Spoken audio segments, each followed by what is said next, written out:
Hello साथियों, welcome back. स्वागत है आप सभी का हमारे यूट्यूब चैनल पर। कैसे हैं आप सब? आई होप आप सब बहुत अच्छे होंगे।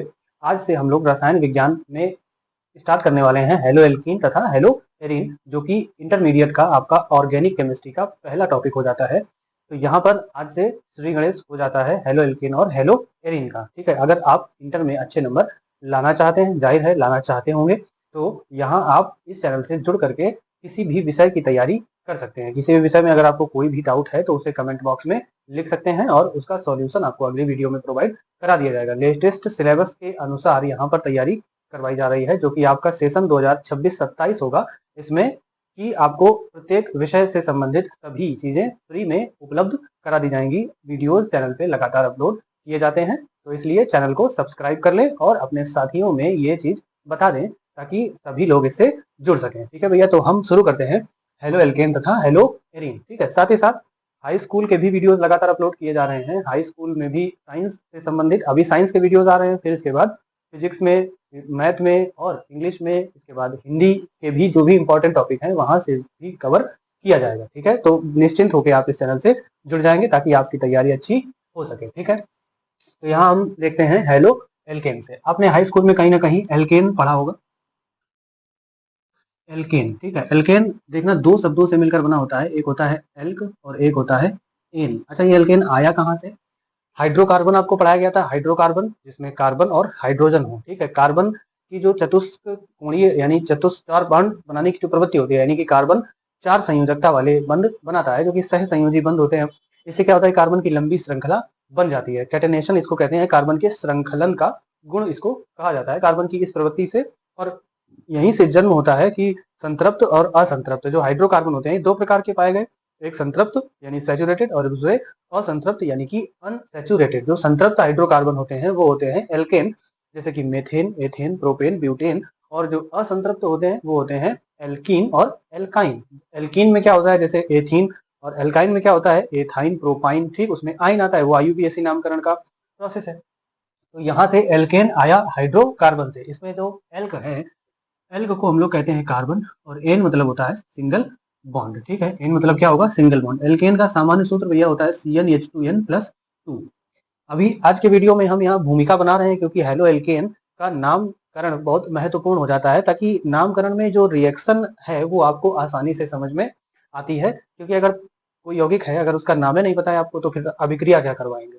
तो जो सेकंड पार्ट है आपका रसायन विज्ञान का, इसमें क्या है कि रिएक्शंस बहुत महत्वपूर्ण हो जाती हैं। नेमिंग रिएक्शन, जैसे डार्जन अभिक्रिया या हुंसडीकर अभिक्रिया, नाम से रिएक्शन पेपर में पूछी जाती हैं, तो आपको पहचानना आना चाहिए कि क्या पूछा गया है तो हमें क्या लिखना है। ठीक है, बेंजीन रिंग से भी क्वेश्चन पूछे जाते हैं, तो वहां आपको समझ में आए कि नाम क्या है। इसीलिए नेमिंग बहुत महत्वपूर्ण हो जाती है, नेम का क्लासिफिकेशन। ठीक है, तो यहाँ समझते हैं पहले कि हेलो एल्केन शब्द बना कैसे है और इसमें क्या क्या हमें जोड़ने पर कौन कौन से कंपाउंड बन सकते हैं। ठीक है, अब देखना यहाँ CnH2n+2 है, ये एल्केन का सामान्य सूत्र होता है, इसको हम R भी कहते हैं। ठीक है, इसमें अगर हम n बराबर 1 रखें तो आपको CH4 मिलता था, C2H6 मिलता था, C3H8 मिलता था। उसी तरह से यहाँ हम एक कार्बन है और कार्बन से 4 हाइड्रोजन जुड़े हुए हैं, ये ठीक, कार्बन और हाइड्रोजन। ठीक, अगर यहाँ हम एक हाइड्रोजन कम कर दें तो ये वाला बॉन्ड टूटेगा, तो एक इलेक्ट्रॉन कार्बन का कार्बन के पास रह जाएगा और हाइड्रोजन लेके चला जाएगा। ठीक, तो भैया ये बचेगा सिर्फ CH3। और जो इलेक्ट्रॉन देता है, डोनेट करता है जो उसको, वो क्या होता है, धनी होता है, प्लस होता है, वो उसके ऊपर कैसा चार्ज आता है, पॉजिटिव चार्ज हो जाता है, कैटायन हो जाता है। तो ये CH3 जो है कैसा हो जाएगा, प्लस। इसको हम यहाँ कह रहे हैं R। ठीक है, इसी तरह से CH3 बनेगा और C2H6 लिखा है तो इसमें भी कार्बन 2 है और इसमें सब जगह पर क्या जुड़ा हुआ है, हाइड्रोजन। जो उसमें किया वही इसमें कर देंगे, ये वाला बॉन्ड तोड़ेंगे, हाइड्रोजन निकाल लिया, कार्बन का इलेक्ट्रॉन कार्बन के पास बच गया, हाइड्रोजन चला गया, तो ये भी क्या हो गया, C2H5 हो गया और इसके ऊपर कैसा चार्ज आ गया, प्लस में चार्ज आ गया। ठीक है, इसको भी हम R कह रहे हैं। तो R की जो श्रृंखला है ये इस तरह से बनती हुई चली जाती है और ये जो CH3 है इसको हम कहेंगे क्या कहेंगे, मेथिल ग्रुप होता है ये। तो C2H5 को क्या कहेंगे, ethyl. Methyl, ethyl, propyl, butyl, ये R है। R एक प्रतीक है, बार बार इसको CH3 C2H5 को लिखना थोड़ा सा असुविधाजनक होगा। हर जगह हम R लिखेंगे और बोलेंगे कि मेथिल भी ले सकते हैं, एथिल भी ले सकते हैं, प्रोपिल भी ले सकते हैं। तो ये बात हो गई किसकी, एल्केन की। ठीक है, अगर यहाँ हाइड्रोजन ना हटाते तो ये मेथेन होता और आगे उसके एथेन होता, प्रोपेन होता, butane, pentane, hexane dot dot so on, जहां तक आप सीरीज बना सकते हैं वहां तक ये जा सकता है। ठीक है, हेलो एल्केन की तरफ चलते हैं। एल्केन जान गए आप, अब यहाँ हेलो आ गया। हेलो यानी कि फोन वाला हेलो, हेलो कर लेंगे। हेलो करते ही एक नया शब्द मिलेगा आपको, क्या? हेलोजन। ठीक, यहाँ हेलो से मतलब क्या है? हेलोजन। और हेलोजन आवर्त सारणी में 11th क्लास में आप पढ़ेंगे, पढ़ा होगा, पढ़ेंगे क्या पढ़ा होगा, क्या पढ़ा होगा? आवर्त सारणी, पीरियोडिक टेबल, जिसमें कि मेंडलीव की आवर्त सारणी है, आधुनिक आवर्त सारणी है, वहां पर हेलोजन को बताया गया। हेलोजन पी ब्लॉक में समूह 17 यानी ग्रुप नंबर 17 के जो तत्व हैं उनको हम क्या कहते हैं?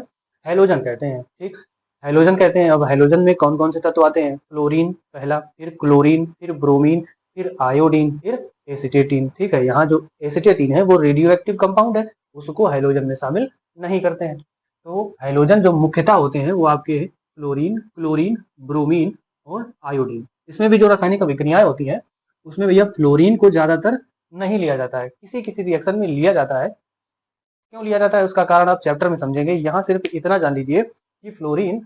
अब अच्छा, इसके परमाणु क्रमांक भी देख लेते हैं, क्योंकि परमाणु क्रमांक इलेक्ट्रॉनिक विन्यास पर ही पूरी चीजें आधारित है। फ्लोरीन 9 पर होता है, 17, 35 और ये 53। ठीक, अब देखना, जैसे जैसे तत्वों का परमाणु क्रमांक बढ़ता है उसकी क्रियाशीलता घटती जाती है, लेकिन बिल्कुल कम अगर परमाणु क्रमांक है, उसकी कक्षा बिल्कुल छोटी है, तो वो बहुत ज्यादा क्रियाशील होगा।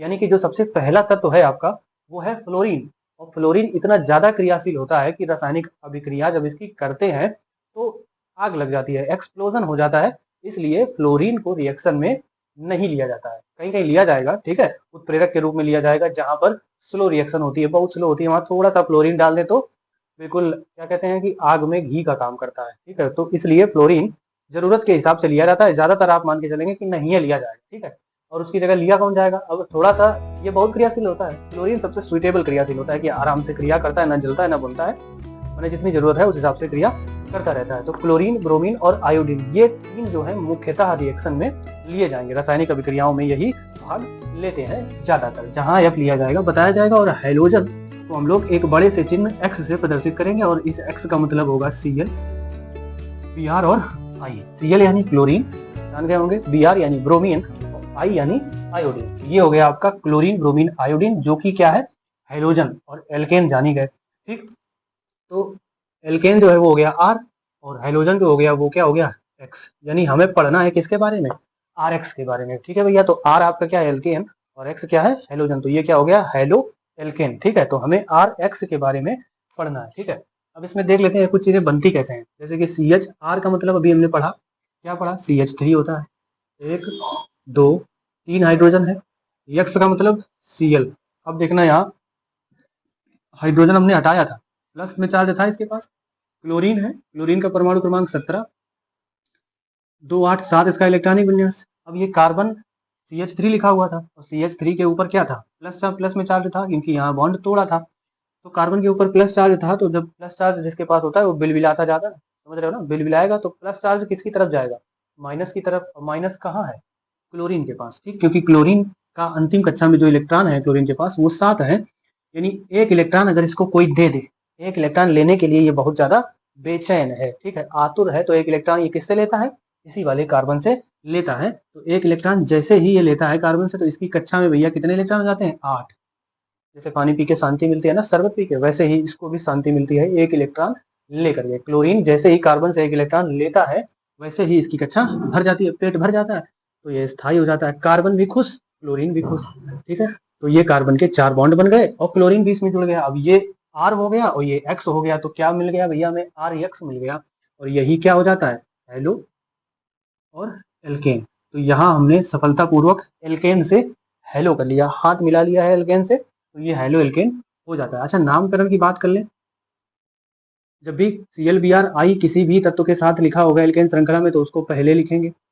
Cl को क्या कहते हैं? क्लोरो, कार्बन एक है तो मेथ आएगा, सिंगल बॉन्ड है तो एन आएगा, तो क्लोरोमेथेन इसका नाम हो जाता है। ठीक है, ये IUPAC नाम है। और सामान्य नाम की अगर बात करें तो CH3Cl है, ये CH3Cl। CH3 को कहते हैं भैया मेथिल, और Cl को कहते हैं क्लोराइड, तो ये क्या हो जाता है? Methyl chloride. अच्छा, CH3Cl था, इसी तरह से इसके पास चले, देखो ये तो अपना CH3, ये कार्बन तो मस्त है, क्योंकि इसने तो 4 अपने बॉन्ड बना रखे हैं, तो इसको तो कोई चिंता है नहीं। चिंता है आगे वाले को, उसने 4 नहीं बना रखे हैं।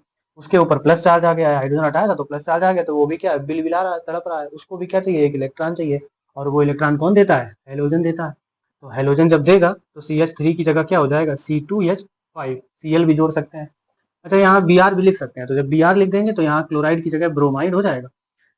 C2H5 लिखा है तो C2H5 को कहते हैं एथिल और Cl को कहते हैं क्लोराइड, तो ये हो जाता है आपका एथिल क्लोराइड। ठीक है भैया, तो अगर हम यहाँ C2H5 Cl की जगह ले लें Br तो लिख देंगे एथिल और ये लिख देंगे ब्रोमाइड। ठीक, तो अपनी कॉपी पर आप बड़े आराम से लिखेंगे कि मेथिल क्लोराइड, एथिल क्लोराइड और ये एथिल ब्रोमाइड।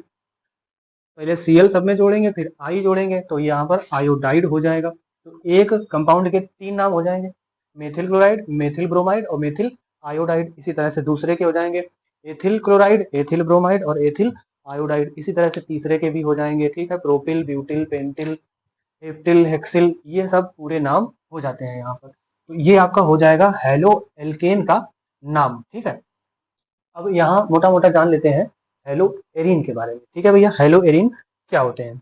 अब हेलो एरीन की तरफ चलते हैं, एरीन से भी हेलो करते हैं, ये इधर हटा देंगे हम, ये इसको भी हटाना पड़ेगा, इसको भी RX ही कहेंगे। हेलोजन सेम होता है। अब ये एरीन की और बात आ गई, एल्केन की जगह क्या लिख देंगे, एरीन। ठीक, एरीन, एरीन। जहां भी भैया एरीन की बात होगी वहां आप बनाएंगे बेंजीन रिंग। बेंजीन रिंग जानते होंगे, जो लोग नहीं जानते हैं जान ले, क्योंकि यहाँ से रसायन विज्ञान का शुभारंभ हो रहा है, शुरुआत हो रही है। एरीन जो है एरोमा शब्द से बना है, एरोमा, एरोमा मतलब होता है महक वाले तत्व, जिनमें कि क्या है, गंध आती है, अपनी एक विशेष गंध होती है इसकी, एरोमेटिक की। ये होते हैं जैसे कि पीवीसी पाइप देखा होगा आपने, पॉलीवाइनिल क्लोराइड पाइप होता है पीवीसी, उसकी अपनी एक महक होती है, तो वो एरोमेटिक होता है। इसलिए यहाँ एरीन शब्द जो है एरोमेटिक कंपाउंड से आया है। जिस तरह से एल्केन था, एल्केन ये कार्बन की सीधी श्रृंखला होती है, रिंग नहीं होती है, लेकिन जो एरीन है यानी जो ये एरोमा शब्द बना है, एरोमेटिक कंपाउंड से बना है, इसमें हमेशा बेंजीन रिंग की बात होगी। और रिंग में क्या जुड़ा होगा, हेलोजन। जैसे एल्केन में क्या जुड़ा था, हेलोजन, तो वो हेलो एल्केन था। अब इसी में एरीन में क्या जुड़ा होगा, हेलोजन, तो वो हो जाएगा हेलो एरीन। ठीक है, बेंजीन रिंग की बात होगी तो 6 कार्बन होते हैं इसमें, एक दो, सब सिंगल बॉन्ड से पहले जोड़ दो और फिर अल्टरनेट डबल बॉन्ड होते हैं इसमें, और सबके साथ में एक एक हाइड्रोजन हो जाता है यहाँ पर, या बार बार कार्बन और हाइड्रोजन बनाना थोड़ा सा दुखदायक होता है, तो हम क्या करते हैं, चित्र बना देते हैं। ठीक, थोड़ी सी ड्राइंग आपको सीखनी पड़ेगी, बेंजीन थोड़ी अच्छी बनाना, स्टैंडर्ड टाइप की। ये हो गया आपका, इसको क्या कहेंगे, बेंजीन, बेंजीन, BENZENA, ये हो गया बेंजीन। इसको कार्बन हाइड्रोजन बनाना कठिन होगा तो बार बार यहाँ हम सीधे यही बनाएंगे। ठीक है, इसका मतलब समझ रहे होंगे आप कि हर कार्बन के साथ एक एक हाइड्रोजन जुड़ा है और पूरी बंद श्रृंखला है। ठीक है, ये अल्टरनेट डबल बॉन्ड से कार्बन जुड़े होंगे। अब ये तो हो गई एरीन की बात, और ये हो गई थी हेलोजन। पहले ही जान रहे थे कि क्लोरीन, ब्रोमीन, आयोडीन ये क्या होते हैं, हेलोजन होते हैं। अब इसमें हमें एरीन में क्या करना है, हेलोजन को घुसेर देना है, जोड़ देना है, ऐड कर देना है। ठीक है, अब देखना ध्यान से, यहाँ हाइड्रोजन जुड़ा हुआ है, इस हाइड्रोजन को सिंगल बॉन्ड से अगर हम ऊपर जोड़ें और इसका बॉन्ड तोड़ें, तोड़ दिया बॉन्ड, तो कार्बन का इलेक्ट्रॉन, अच्छा एक बॉन्ड में कितने इलेक्ट्रॉन होते हैं, 2 इलेक्ट्रॉन होते हैं, तो जब भी इलेक्ट्रॉन तोड़ेंगे कार्बन कार्बन वाला ले जाएगा और हाइड्रोजन इलेक्ट्रॉन अपना हाइड्रोजन ले जाएगा। तो कार्बन के पास जैसे ही अपना इलेक्ट्रॉन आया तो ये धनायन बना लिया, इसमें पॉजिटिव कैटायन। अब प्लस है तो ये भी क्या है, बहुत ज्यादा उत्साहित है, पॉजिटिव चार्ज आ गया है, तो ये तुरंत निगेटिव की तरफ जाएगा, और निगेटिव इसको कौन देगा भैया, क्लोरीन देगा। क्लोरीन के ऊपर माइनस में चार्ज होता है। ठीक है, तो क्लोरीन इसमें तुरंत रिंग में जुड़ जाएगा। ये हो गया आपका बेंजीन। इसमें क्या जोड़ दिया हमने, एक कार्बन में क्लोरीन जोड़ दिया, तो जैसे ही कार्बन की ऊपर हमने कार्बन के ऊपर क्लोरीन को जोड़ा तो ये बन गया हेलोजन और एरीन, और हेलोजन एरीन को क्या कहते हैं, हेलो एरीन कहते हैं। तो यहाँ पर बात बन गई हमारी, हेलो एरीन हमने जाना। अब यहाँ Cl की जगह भैया Br भी जोड़ सकते हैं, इस तरह से भी इसको लिखा जा सकता है। इसमें क्या जोड़ दें, Br, या तो फिर इसकी जगह I भी जोड़ सकते हैं, आयोडीन भी आ सकता है। ठीक है, माइनस नहीं लिखेंगे, ये तो माइनस लिखा है वो अलग है, रिंग से अलग। अब नामकरण की इसकी बात कर लें तो ये आपका हो जाएगा क्लोरो बेंजीन। इसी तरह से जो ये लिखा है ये हो जाएगा आपका, बी आर जुड़ा है इसमें तो ब्रोमो बेंजीन, क्लोरोबेंजीन, ब्रोमोबेंजीन। तो सबसे पहले हमने जाना इसमें एरीन जो है ये एरोमेटिक होता है, ठीक है। एरोमेटिक मतलब होता है बेंजीन रिंग, ठीक। रिंग की रिएक्शन इसमें पढ़नी पड़ेगी आपको। एक हमने हाइड्रोजन का बॉन्ड हटाया जो कि कार्बन से जुड़ा था, तो कार्बन के ऊपर प्लस आयन आ गया और उसमें हमने क्लोरीन को चिपका दिया, तो हेलोजन बेंजीन रिंग में चला गया। जैसे ही रिंग में गया तो हेलोजन और जो बेंजीन रिंग थी उसकी शादी हो गई और शादी होते ही क्या बन गया, हेलो एरीन बन गया, क्योंकि सरनेम चेंज हो जाता है। जैसे कि सोडियम की क्लोरीन से जब शादी करा देते हैं तो भैया सोडियम क्लोराइड की फैमिली बन जाती है, परिवार, ठीक। धातु और धातु में आपको पढ़ाया गया था। तो यहाँ पर जो उसी तरह बेंजीन रिंग है इसकी क्लोरीन से शादी करा देते हैं, प्लस ये है वो माइनस है, प्लस माइनस की शादी ही होती है, तो सीधे सीधे ये बन जाता है हेलो एरीन, ठीक। हेलो एरीन का अगर हम नामकरण करते हैं तो हम पाते हैं कि क्लोरोबेंजीन बन गया है, और उसी तरह ब्रोमीन को जोड़ेंगे तो ब्रोमोबेंजीन, और अगर आयोडीन को जोड़ेंगे तो भैया आयोडो बेंजीन बन जाता है यहाँ पर, ठीक। अच्छा, ये एरोमेटिक है तो उसको AR लिखेंगे और X भी लिख देंगे, ठीक। X क्या है आपका हेलोजन। ये कैपिटल X जब भी लिखा हुआ मिलेगा इस चैप्टर में या ऑर्गेनिक केमिस्ट्री में कहीं भी, अब तो आप समझ जाएंगे कि किसकी बात हो रही है, हेलोजन की बात हो रही है। और AR लिखा हुआ है तो एरोमेटिक की बात हो रही है, और अगर केवल R लिखा हुआ है तो फिर एलिफैटिक यानी कि एल्केन की बात हो रही है। तो यहाँ हमने जाना कि हेलो एल्केन और हेलो एरीन किस तरह से जुड़े होते हैं, ठीक है। अब हम यहाँ लेसन में एक स्टेप सीख पाए हैं, पहली सीढ़ी चढ़ पाए हैं। दूसरी सीढ़ी है आपकी जो कि है हेलो एल्केन तथा हेलो एरीन का वर्गीकरण। हेडिंग लगा लेंगे कौन सी, कि हेलो एल्केन तथा हेलो एरीन का वर्गीकरण, यानी classification of halo alkane and hello arene.